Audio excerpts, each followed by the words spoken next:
Hey guys, good morning. Dave Pratt. I'm on a project that I did probably about 4 or 5 years ago. Still looks fantastic. And I get asked all the time, but why do you want pavers instead of concrete? So pavers, we can slope all the water off, and obviously today's the only rainy day we're going to have in California this year.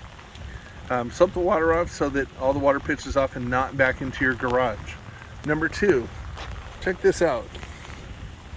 Non-skid surface, wet or dry, so you're not going to be slipping and falling on your driveway. Number three, and one of the most important parts, lifetime guarantee. No other product has lifetime guarantee. Concrete cracks and breaks, but this house is beautiful. So please share my videos with your friends and family.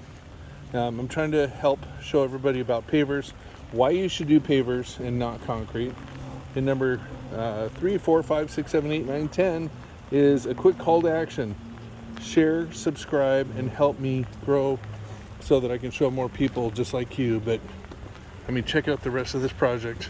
It is fantastic. And we also have a small light underneath of that step. So the family can come home. They're safe. And again, non-skid surface, water dry. Dave Pratt, 714-588. And yes, there's nobody over me with a water head showering me down. Dave Pratt, 714-588-8634. Subscribe.